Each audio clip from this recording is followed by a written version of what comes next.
Welcome back to another episode of From Prison to the Streets. I'm Eric. I did 11 years in prison, and I talk about prison stuff. Today, I am going to be talking about my experiences in El Dorado some more. I'm going to continue my story about my time and what happened when I was incarcerated and stuff like that. So, without further ado, like and subscribe if you want to, and we're going to get into this. In my last episode, where I was talking about being in El Dorado, I talked about how I kind of got into it with some people. I lost my job in the infirmary, and,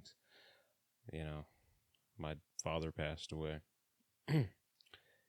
So after that, I was still living with Jerry, but I had this job on the electric crew. And so I started learning how to do electrical work. And there was a big church in the facility, the SLC. At that point, the church services were all held over in what we call the programs area. And it was basically an assortment of classrooms and stuff. And we had a multi-purpose room where we all met for church, and it would hold maybe 50 or 60 people. Maybe. It was a pretty small room, didn't have great equipment and stuff like that, so it wasn't a fantastic thing. So they started building this church, and it was a really big church. It cost a lot of money, and it had a lot of electrical work that needed to be done in the church. And I was one of the guys that did that. I was actually one of two guys that did most of the electrical stuff in that church. And there were several different crews on that project, but a lot of the guys didn't really know what they were doing. They did stuff backwards, and so we ended up ripping a lot of that stuff out and redoing it. It was a lot of work. But because I was on a maintenance crew, they wanted to move me back to UDorm, and they did. And I moved in with three guys that I respected quite a bit at the time. A guy named Freedom, Mers, and Harper.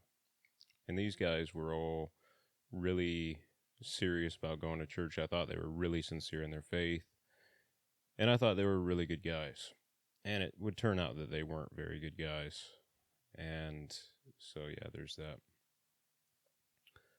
At this time, I was going to church quite a bit. I was there probably 6 days a week. And we had a chaplain that was very biased. He didn't like people that had views that disagreed with his own.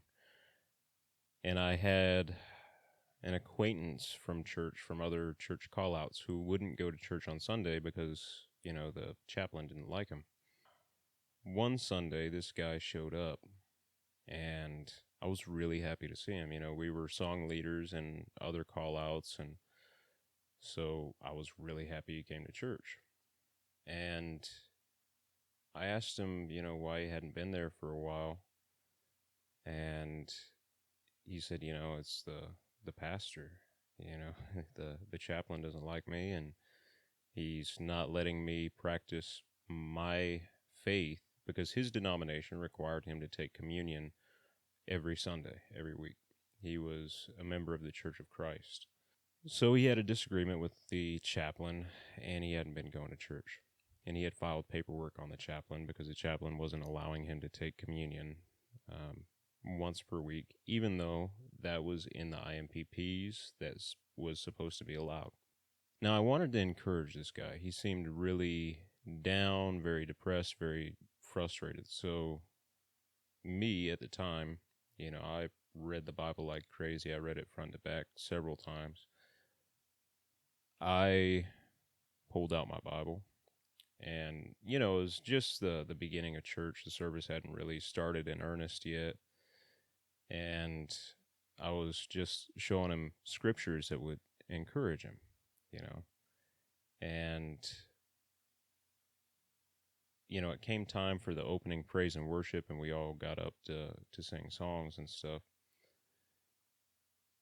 And we stood up and we started to sing, and my buddy hadn't gotten up to sing. And we were song leaders and other call-outs, and so that was kind of disheartening, and I didn't like to see him that way. This man loved to sing. So I said, come on, man. Come on, stand up and sing with me. He's like, I don't know, man. So I actually had a passage marked in my Bible, and it was a passage that said, to make a joyful noise unto the Lord. So I opened up my Bible and I show him this verse. And at that moment, the chaplain came over and he said, "You need to shut up or leave." And that's probably the wrong thing to say to me. So it struck me the wrong way. So for the first part of the service, I'm just looking at this guy. You know, he doesn't like the dude that I was trying to encourage. And he never gave me any problems. The chaplain never gave me any problems. He was giving me problems simply because I sat next to this dude and I was trying to encourage him. He was mad because this dude showed up to church, and he was also mad because I was sitting next to him reading scripture to him. Not in a loud, obnoxious manner at all. Now, you had guys who would go to church and they would run football tickets and stuff like that. That's disrespectful. I understand that. That's not what we were doing. I clearly had my Bible open, and I was clearly telling him to stand up and sing with us.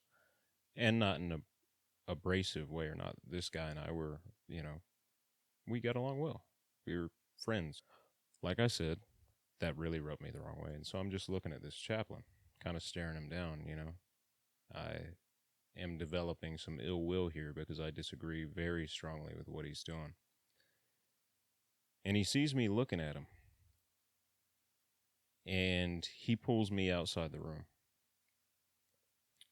And on this occasion, we had been getting a large enough crowd that we couldn't meet in the multi-purpose room anymore. We had started having our religious services and visitation. So he pulls me out to the shakedown area. And he said, "Well, I've never seen this side of you." I said, "What side is that?" "The kind that tries to encourage people." He doesn't even want to come to church because of some dispute between you two. I'm just trying to read the word to this guy and encourage him and lift him up. He doesn't even want to sing praises to the Lord. And he says, "Well, you weren't encouraging. You were just talking." And I said, "Did I have my Bible in my hand?" And he said, "Well, yeah." I said, "Did you not see me make a hand motion for him to stand up and sing?" And he said, "Well, you shouldn't encourage that brother anyway. He's not here for the right reasons. His heart ain't right with the Lord." And I said, "Whoa, whoa, whoa, hold up. You don't get to don the judge's robes and decide who is right with the Lord and who is not right with the Lord. You don't get that. You don't get to do that. No." And he started to say something else, and I cut him off. I said, "You do realize that Jesus Christ came for the sinners and not the saints, right?" And at that moment, he turned a deep shade of red, and he said, "You need to leave right now. Go back to your unit. Stop at the captain's office on the way." And he pointed to some of the security officers who were there, and he said, "These gentlemen will escort you out." So I left. I went to the captain's office. The captain's office wanted to know what happened. And I told them exactly what happened. And the officers that were there said the same story. They gave them the same story. They saw the whole thing. And the captain said, "Well, that's pretty messed up. I'm not going to write you up, but you do have to go back to your unit since the chaplain kicked you out of church." So I went back to my unit, and I didn't really go back to church after that. That was pretty much my last time in church. I guess I did go back one time after we finished building the SLC, the big church that the electric crew was working on, that I was on. I went back for the grand opening of the SLC just because it was a project I worked on. Other than that, I haven't been back to church since, and I will never go back to church. I have theological differences with Christianity, and it's not my thing. Now, after this whole thing happened, there was some tension between me and my cubies in UDorm. I lived in a 4-man cube. All these guys that I was living with were big in church. They were, important people in the church. They were up there every Sunday at the front of the church saying prayers or leading a portion of the service or giving Bible verses or whatever. And they looked down on me because I had been kicked out of church. They were kind of up the chaplain's ass. And so, since the chaplain had a problem with me, they felt they had a problem with me. And they didn't like some of my friends either, like Kevin. I call Kevin my brother. He's not actually related to me, but he's more of a brother to me than anyone ever has been. But Kevin lived over there in UDorm as well, and from time to time I would have Kevin come over to my cube. Tony ended up moving into UDorm, and I would have Tony come over and hang out. And these guys didn't like them. They weren't Christians, or they weren't their brand of Christian, or they weren't their denomination of Christian. And so they didn't want them in the cube. But these same guys would have thieves over in the cube. They would have complete idiots over in the cube. So there was a little bit of disagreement there. As a grown man, you're not going to tell me what I'm going to do in my living area. You're just not going to do that. Especially if it's unreasonable. Now, there's certain things that are just a given in prison. You're going to be clean. You're going to respect other people's space. I'm cool with that. If I need to make my bed or something, if it's bothering you and you say, hey, man, could you make your bed? I'm going to do that. I have no problem with that. But if you're going to have thieves over in the cube and stuff like that, and then complain about who I have in the cube, we're not doing that. Mers was my bunkie. He was on the bottom bunk. I was on the top bunk. Mers was in prison for manufacturing methamphetamines. He was short, bow-legged, had a long red beard. He looked like a little leprechaun. He was in his 40s, I would say his mid-40s, and he used to be a guard at White Cat, which is a juvenile prison. And it's kind of funny how I found out about this. Mers was always bringing food, cakes, soups, gumbos, whatever, over to this guy, Pat's house. Now, Pat was a shot caller for the Ossetrus, which is a Norse pagan group. And a lot of times they operate as a gang within the prison system. One day I asked Mers, I said, man, you're talking about how you're a Christian and all this. Why are you bringing that pagan guy all that food? Why are you doing that? Just out of curiosity. And he said, well, I'm gonna tell you a little something. He said, I used to be a guard at a juvenile prison. And there's probably some people in here that would like to get at me. But I pay that dude to protect me, so that if anybody ever wants to take me out, they have to ask him for permission first. And I said, well, what about your faith? You're always talking about having faith in God and just pray about it and all this other stuff. Don't you have faith that God's going to protect you? And he said, well, it's just in case. And I kind of chuckled at that. Now, one day, I had Kevin over in the cube. I brought him over to show him some pictures of my family. Now, keep in mind, my father had fairly recently passed away within a year, probably within 6 months. And so I brought Kevin over to the cube, which pissed Mers off because Mers didn't like Kevin at all. And my locker was right next to Mers's bunk. And Mers is laying on the bunk, and I open the door to my locker, and I go to grab my photo album, and I had some loose pictures in my photo album. And Mers, just because he was pissed off about Kevin and just to be a dick, he kicked the door to my locker, closed, while I was getting my photo album out of there. So he kicks it shut on my hands. I drop my photo album. My family pictures land on the floor, including the pictures of my father. I about lost it. I snatched that little leprechaun-looking son of a gun by his beard, and I started to say something. I don't remember what. Dude kicked me in the nuts, And then I didn't say nothing. I just went off on him. I started throwing hands. I don't know how many times I punched that dude, but it was a lot. He turtled up on his bunk, and I kept punching. I kept punching, kept punching, kept punching. I kneed him in the face. You know, it was bad. And I wasn't stopping. I tend to treat fights in prison like if it's an unsanctioned fight, if we're on the mat rolling, if we're doing jiu-jitsu or if we're boxing or something, that's different. If we're fighting in an unsanctioned situation, just on the streets or in prison, something like that, I'm going to treat that confrontation like it's a life or death situation, because in prison it often is. And I wasn't stopping. I was dropping bombs on dude, and he was turtled up and going nowhere. And nobody in that queue was helping him. Kevin was standing right there, and we're in a spot with no cameras. We're in a blind spot, and heads were popping up all around from other cubicles. You know, whenever something goes down in the dorm, it looks like Meerkat Manor, because you see these little heads pop up above the cube walls. Everybody wants to know what's going on. But Kevin sees everybody starting to look, and he grabs me, and he pulls me off, dude, and he's like, "Eric, stop, that's enough. That's enough. You're hurting him. He's had enough." Because Kevin knew I wasn't about to stop. I was going to go until the cops pulled me off him or he wasn't breathing no more. One of the two.